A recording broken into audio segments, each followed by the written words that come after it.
4:27 minutos. Brevemente, Procompetencia ha hecho un estudio que nos remite la presidenta de esa entidad, Yolanda Martínez, compañera de Sol de la Tarde, Sol de la Mañana durante mucho tiempo. Entonces, tiene que ver con el transporte de pasajeros y el transporte de carga.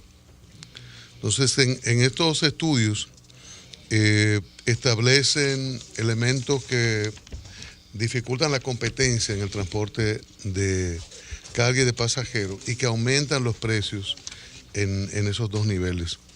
Se realizaron 4 sondeos a nivel nacional, se entrevistaron 147 transportistas de carro público, 143 choferes de motoconchos, 69 operadores de autobuses públicos sindicalizados, 29 autobuses públicos sindicalizados de transporte interurbano, entre otros. Se evidenció que los sindicatos de transporte suelen fijar tarifas por servicios que ofrecen. Se hizo manifiesta la existencia de rutas exclusivas que son establecidas por estas entidades gremiales. El estudio establece en el mercado del transporte de carga las restricciones de las que son objeto las empresas en el sentido que no pueden utilizar su propia flotilla de vehículos para el traslado de sus mercancías, pudiese constituir prácticas violatorias de la libre competencia, ya que se limite el acceso a nuevos competidores. Conforme al estudio, dice Procompetencia, los hechos anteriormente descritos representan costos en términos de bienestar para los usuarios y eficiencia en el mercado de los servicios de transporte estudiados, ya que a través de los sindicatos se distorsionan los precios, se limita la prestación y o frecuencia de servicios, la calidad, la innovación, además de que se afecta la seguridad del traslado de mercancías y usuarios. En concreto, dice Procompetencia, se estima que producto de las conductas señaladas, los usuarios han terminado pagando como mínimo en pasajes de carros públicos un sobreprecio entre 3 hasta 9 pesos, conforme al rango de precio entre 15 y 45 que los choferes reportaron que cobraban a los usuarios por viaje. Por otro lado, para el transporte en autobús público puede significar un sobreprecio entre 4 hasta 15 pesos, atendiendo a los costos que los transportistas mencionaron que podían cobrar entre 20 a 75. Dice Procompetencia que va a poner todas estas informaciones en manos del Intran, el Instituto Nacional de Tránsito y Transporte Terrestre, el organismo del Estado. Dice que quedará a disposición de esta nueva institución para ser un órgano asesor y consultor en materia de competencia que facilite la labor del Intran en la regulación del mercado del transporte y viabilice el cumplimiento de la normativa de libre y leal competencia. Buen aporte de Procompetencia. Y hay que decir que tiene sentido lo que plantea, pero haciendo la observación de que el transporte hasta ahora ha sido un sector no regulado en la República Dominicana. O sea, hay leyes, ley 241, hay muchísimas instituciones que tienen que ver, pero ellos simplemente no han asumido las regulaciones y no hay una autoridad con la capacidad de imponerle las normas y lo que establecen las leyes en esa materia. Pero bueno, ojalá que esto sirva y ojalá que el Intran finalmente se convierta en la instancia institucional del Estado Dominicano para regular un servicio tan fundamental para la vida de un país. Correcto. Para todo, porque tiene que ver con la producción, con la agricultura, con el turismo, con la vida de la gente, con el desenvolvimiento cotidiano del ciudadano, del joven que va a la escuela, que va a la universidad y tiene que regresar. Y ese es un sector realmente que hasta ahora ha sido un gran desorden que ha perjudicado fundamentalmente a los usuarios. Dice este informe, dice este estudio de Procompetencia que afecta a la gente desde el punto de vista económico. Bueno, lo afecta mucho más de un sentido. Lo afecta mucho más de un sentido. Pero es bueno que lo haya planteado. 4:32 minutos. Valentín Medrano, abogado de los tribunales de la República, está con nosotros. Valentín estuvo muy pendiente del caso Odebrecht, comentando para la televisión durante varios días en este proceso. Valentín su lectura reposada tomó decisión al tribunal. Ya incluso esta tarde estabas aquí cuando Temo Montada salía de la cárcel y Pitaluga iba a su casa para tenerla como prisión. El Ministerio Público ha reaccionado. En fin, ¿cómo valora todo este proceso en este inicio? Porque apenas estamos en los prolegómenos de este caso de Brecht. Sí, muchas gracias por la invitación, por permitirme llegar a los hogares y a los vehículos y hasta a los celulares, de toda la gente que es un militante ferviente de este programa, entre los cuales me cuento. Agradecer a los aquí presentes, personas que yo admiro tanto, y por vía de consecuencia me siento hasta presionado con la grandilocuencia de la gente que está a mi alrededor, gente que uno siempre ha admirado desde una posición diferente a la que hoy ocupamos, estar al lado de ustedes. Siempre hemos estado consumiéndolo, pero bien sea detrás del televisor, a veces con un emparedado, o en la radio conduciendo, bueno, el caso es que para nosotros es un grandísimo honor estar aquí. Ciertamente sí, la Suprema Corte de Justicia, su sala penal ha ofertado una decisión, hay muchos alabarderos de la misma, hay críticos un poquito más repusados, digo yo, porque son con los que hago causa común. O sea, las personas que cuestionan la certidumbre, la legalidad y la decisión en términos generales desde el punto de vista justiciero. En el caso nuestro creemos, siempre lo hemos dicho, lo dijimos aquí en una oportunidad que tuvimos durante un periplo ya pasado, de venir y decir cuál era la postura nuestra y el criterio que teníamos respecto al artículo 229 del Código Procesal Penal, que es el único ámbito de discusión que hay en materia de medida de coerción son los artículos 227 y 229. Todo lo demás, todo lo que pasó por ahí fue un exceso por una mala administración de lo que se llama policía de la audiencia. Porque quien tiene que normar lo que sucede en un tribunal es el juez. El juez es el que decide cuando una parte se ha pasado, ha violentado el ámbito de discusión, es el que le dice, mire, usted se está yendo al fondo, por ejemplo, o mire, esto es un asunto propio de la audiencia preliminar. Y 3 etapas del proceso se fundieron en una sola. Y se fundieron de forma ilegal, de forma inapropiada. Y se discutieron cosas que no eran propias del ámbito de discusión de la audiencia de medida de coerción. Y cuando digo los artículos 227 y 229, y esto es radio, hay que decirle a la gente a qué nos referimos. Las exigencias para la imposición de una medida de coerción están en el artículo 227 del Código Procesal Penal, que establece que son 3 las exigencias. Primero, que exista un tipo penal. Que ese tipo penal acarree pena privativa de libertad y que se presuma que la persona que está siendo llevada como imputado ante el juez es autor o cómplice de ese tipo penal. Son las únicas probanzas a cargo del Ministerio Público. Las pruebas no se exhiben. Las pruebas de conformidad con el artículo 323 del Código Procesal Penal se exhiben en la jurisdicción de juicio. Las pruebas tampoco, no es un ámbito para la discusión de exclusión o inclusión probatoria. De hecho, cuando usted enuncia, que es lo único que tiene que hacer ante una medida de coerción, enuncia los medios de prueba que va a hacer valer o con los cuales va a demostrar que esa persona cumple con el trípode exigido en el artículo 327. ¿Qué hace en contrapelo la defensa técnica, por ejemplo, dentro del ámbito de discusión riguroso, desde el punto de vista estrictamente legal, de las medidas de coerción? Se va a las exigencias del artículo 229, que establece cuáles son los arraigos a considerar, los presupuestos de arraigo, de qué forma una persona le demuestra al plenario, al tribunal, que no representa peligro de fuga porque tenga bienes, porque tiene familia, porque tiene un trabajo, porque tiene una vida tal o cual, porque el tipo penal no es tan grave, por ejemplo, que se trata de un delito bagatela, que no es el caso porque la parafernalia desde el punto de vista jurisprudencial y doctrinal a nivel de todo el mundo es que se vea, primero, al tipo penal que afecta el patrimonio público como el más grave, y es el caso, y al funcionario público que participa en él como la persona con la coraza más débil para la retención del peligro de fuga. Quiere decir que un ciudadano común ante un funcionario tiene una coraza protectora más fuerte cuando se trata de afectación del patrimonio público, porque difícilmente el ciudadano común puede afectar el patrimonio público sin la participación del funcionario. La decisión, una decisión inentendible, inexplicable. No encuentra justificación ni explicación.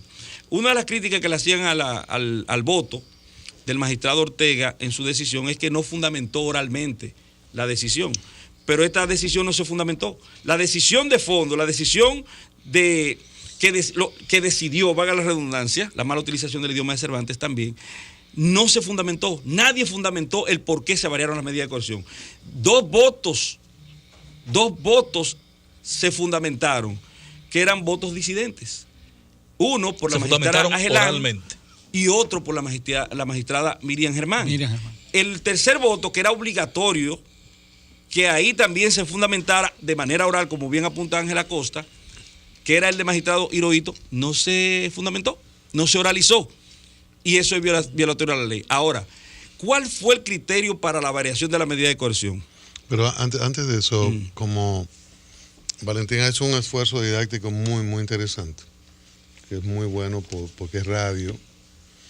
¿Qué necesita el Ministerio Público para llevar ante un juez para que le retenga a esa persona ahí que está bajo investigación? Antes de llegar a la decisión de ese tribunal, y a partir de que has dicho los elementos fundamentales para la medida de coerción sobre arraigo, riesgo de fuga, la decisión anterior atacada de pedir prisión para toda esta gente, ¿cuál es el fundamento de eso? ¿De pedir prisión? Sí. O sea, de pedir prisión. ¿Por qué, antes de meternos en las valoraciones de estos votos razonados y la decisión en sí, por qué mantenerlos en prisión? Ok. Pero podríamos ir al génesis. ¿Por qué pedir prisión? Después, ¿por qué la otorgaron la prisión que se solicitaba por parte del Ministerio Público? Y por último, ¿por qué se variaron? ¿Y por qué los tiempos diferentes? Porque yo le decía ayer, discutía con Ángel, que cuando usted pide tiempo diferente, usted está prejuzgando. Sí. Usted está colocando a una persona en un nivel más grave, otro menos grave, otro un poquito grave. Usted pide una medida de coerción para que le tengan a esa persona ahí y que se esté presente cuando usted le presente los cargos. Están bajo investigación. ¿Y usted como Ministerio Público mantiene la objetividad de la investigación? No, el Ministerio Público pidió 18 meses para todo el mundo. No pidió que se le diera 15 días. 15, no, pidió 18 meses para todo el mundo. ¿Y el juez otorga lo que le entiende? El juez otorgó diferente. ¿Por qué? Por la misma razón que ahora también dieron diferente. Porque ahora nadie salió igual. Es lo mismo, ¿eh?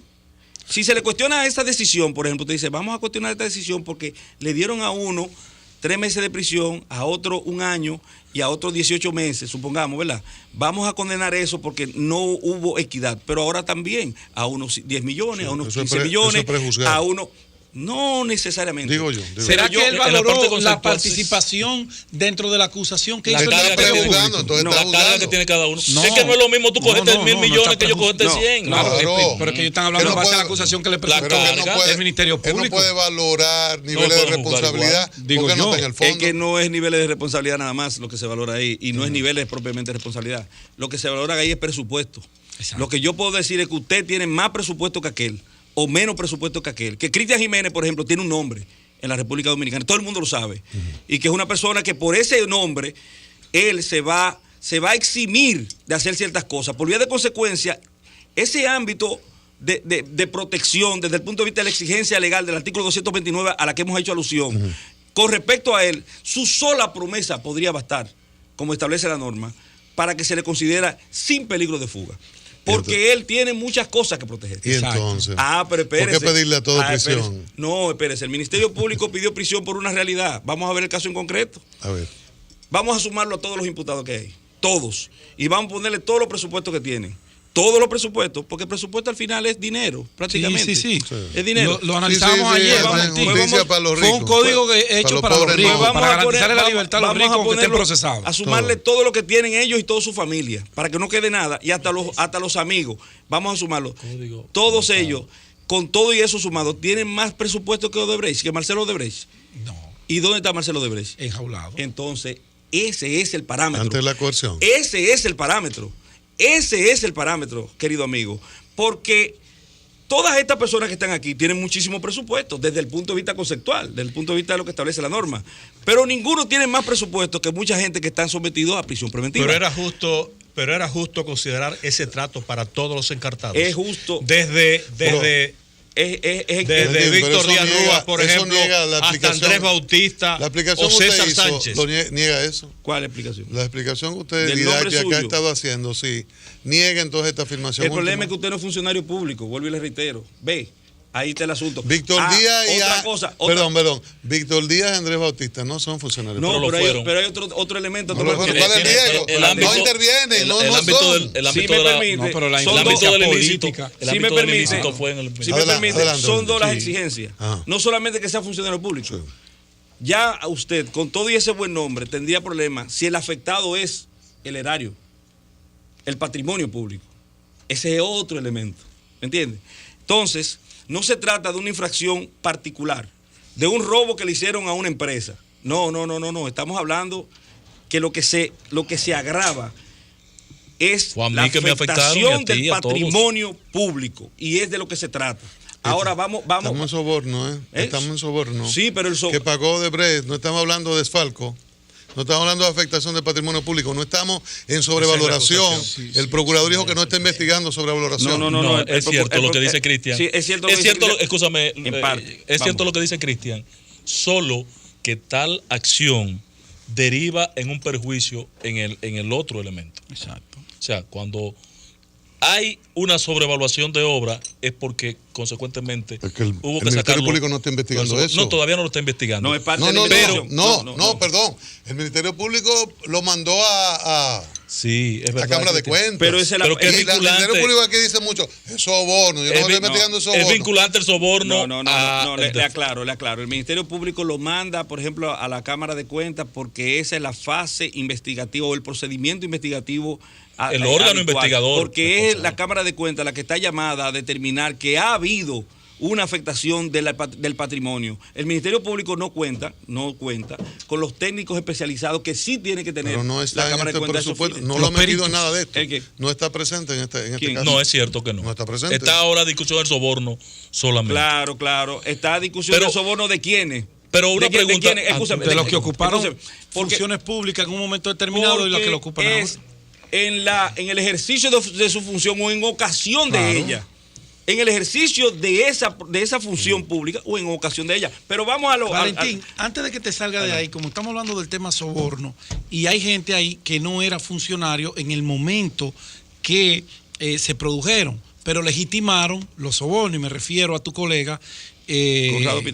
Conrado Pitaluga, que se ganó 130 millones. Tú tienes un error.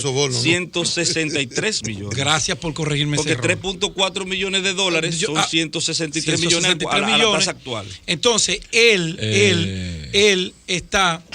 legitimó. Son 6 millones. Él legitimó el soborno, porque él firmó esos contratos, firmó la adenda para legitimar que lo que se estaba haciendo era correcto. Entonces, si él no era funcionario y a él no lo sobornaron, el rol de él es por la complicidad. No, ahí hay una especie de extensión de la función funcionarial, valga la mala utilización del idioma. ¿Por qué lo digo? Porque en ese momento él está haciendo un servicio público. Él está trabajando para el Estado en ese momento. Entonces, la función es un servicio público, no al público, un servicio público. ¿Tú eres notario, Valentín? No. Lo que pasa es que yo leí la ley 340. No, yo lo pregunto porque... para ver si puedo conseguir ese. Yo le digo porque los notarios cobran 1%. Ese debería estar preso. Eso no, los notarios no cobran 1%. La ley incluso los notarios no cobraban nada. Ahora le modificaron la ley, la 140, y todavía está en discusión. No se ha aplicado todavía. Y son centavos prácticamente. Incluso cuando usted. Los bancos no aguantan ese cargo. Son 2,000 pesos y 1,500. Cuando usted como abogado tiene que cobrar. No lo aguantan. Tiene que cobrar por secretaría. Los honorarios. Pero son una preguntita, hermano. En el caso de, creo que respondiste la pregunta de Pedro, o sea, es por una derivación de la labor que está haciendo como al Estado Dominicano en una actividad donde ni siquiera hubo una licitación llamaron a los contadores. Ese sí representa peligro de fuga. Pero en el caso del juicio, terminado el juicio, olvidémonos de que fue ilegal, que la decisión no me gustó, que lo que sea. ¿Cuál es el legado que deja la jurisprudencia que crea esta sentencia? O sea, yo puedo esperar que en Tamboril, donde allá agarran un tipo con una gallina y lo meten en la cárcel para que se tranque, y la coerción son 3 años de cárcel, todo esto se va a superar en el país, porque nosotros los descamisados de este país también esperamos heredar algo de esta situación. Esta decisión en las escuelas, por ejemplo, en la escuela del Poder Judicial, a los nobles futuros abogados, lo que hay que enseñarle a desaprender de esa decisión. Ustedes tienen que desaprender de eso, porque eso es todo lo que no se debe hacer en una medida de coerción. Se desnaturalizó el ámbito de discusión de la medida de coerción. Se fundieron 3 etapas en uno. Se dieron discursos y consejos. Se violó el artículo 78, numeral 7, que lo podemos ir, como yo sé que ustedes tienen poco tiempo, porque esto es un asunto en los medios de comunicación es muy difícil tener el tiempo suficiente para explicarlo, pero si quiere le doy una explicación al dedillo de todas las violaciones que se dieron ahí en esa decisión. Y como el ámbito de aplicación de las medidas de coerción que hubo fue, aparentemente, vamos a dividir a los presuntos, y hablo en el término jurídico, a los presuntos sobornados del presunto sobornante. Y usted tendría que hacerse la pregunta, ¿y qué pasó con Víctor Díaz Rúa? ¿Qué pasó? ¿Por qué él no es un sobornante? ¿Y por qué lo dejaron preso? ¿Y qué tiene que ver eso con la situación previa que se dio al conocimiento de la medida en la conformación de esa Cámara Penal de la Suprema Corte de Justicia? Son 20.000 preguntas que usted se va a hacer y va a ver que cada vez va a tener más dudas, porque eso desde el punto de vista jurídico es un adefesio. Esa decisión es un adefesio. ¿Y qué hacer a partir de hoy?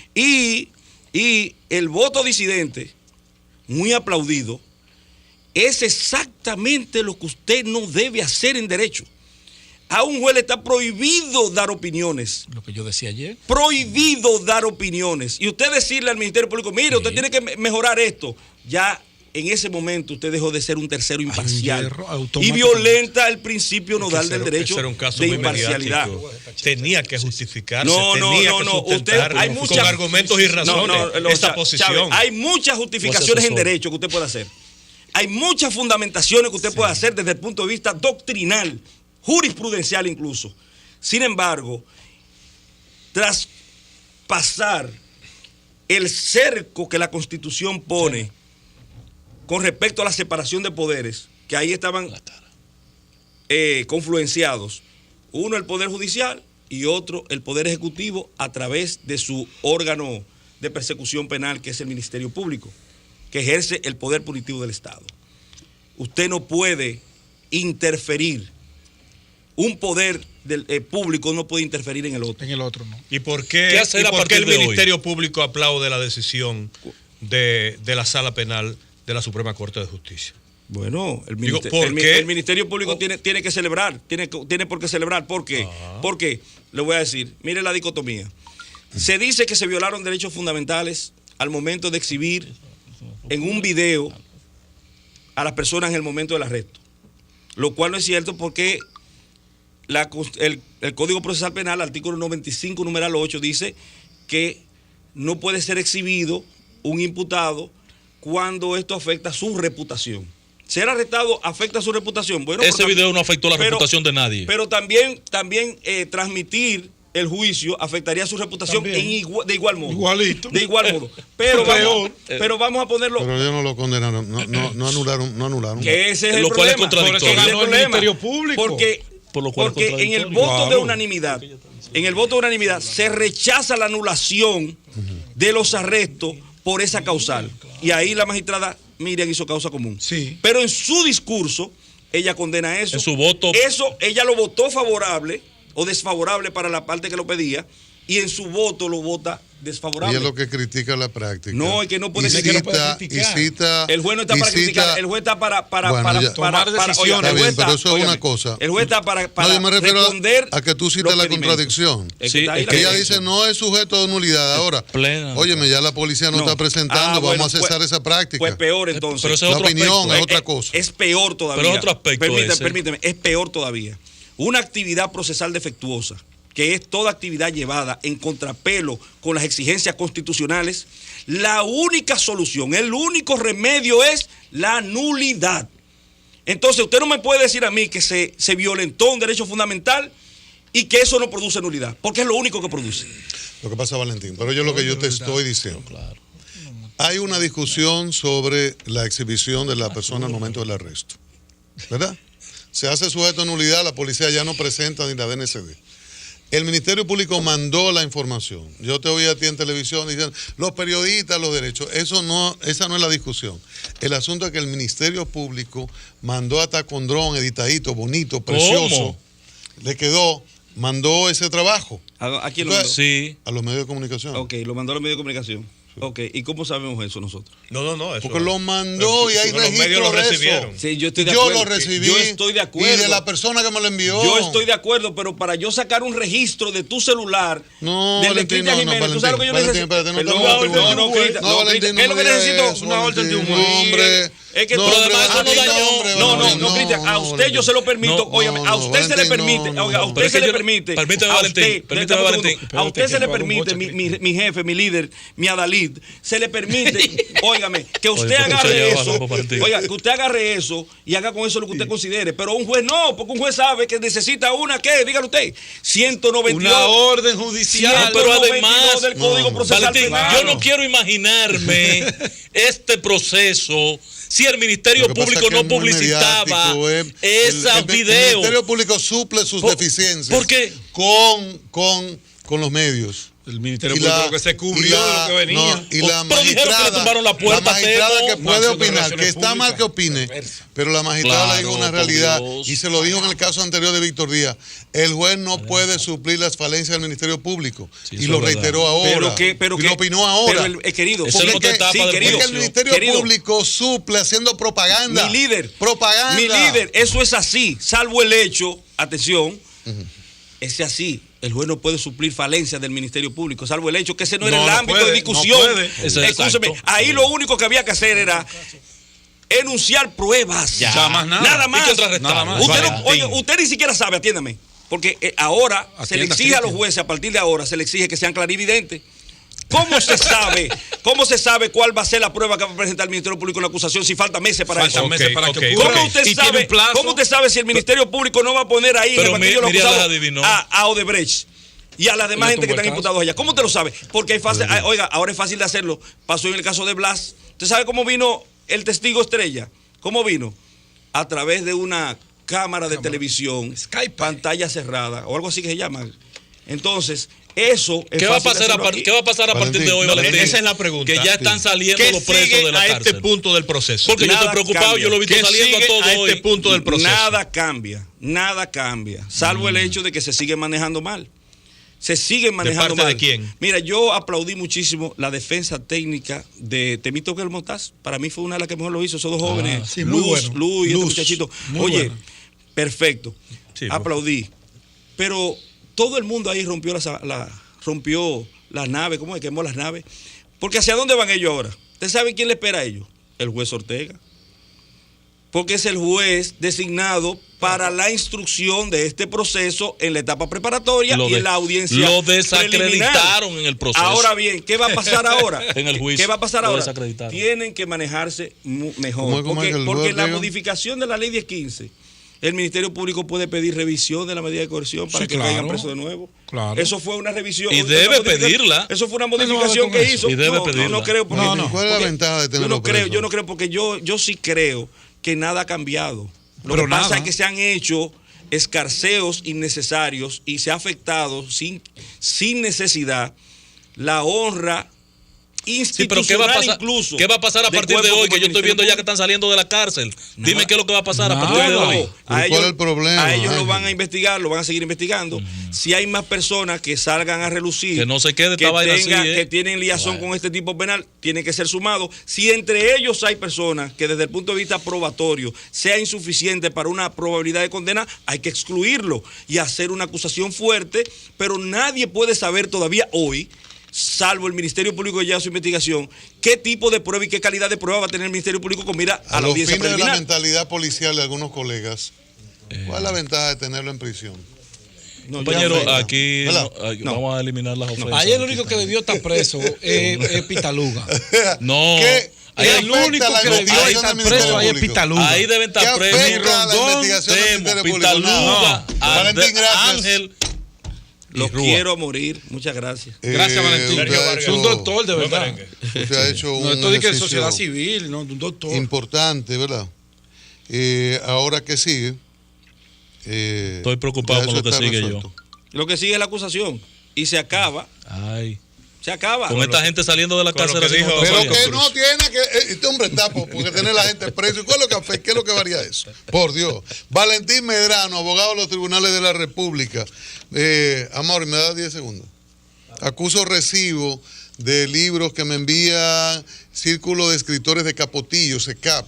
Es un libro de Alejandro Méndez Saldaña, No archives tus sueños, de Ramón Jiménez Coronado, Miradas y Ansias de ti, de Jorge Luis García. Gracias, ya veremos estos libros. Cambio y fuera, Mauricio.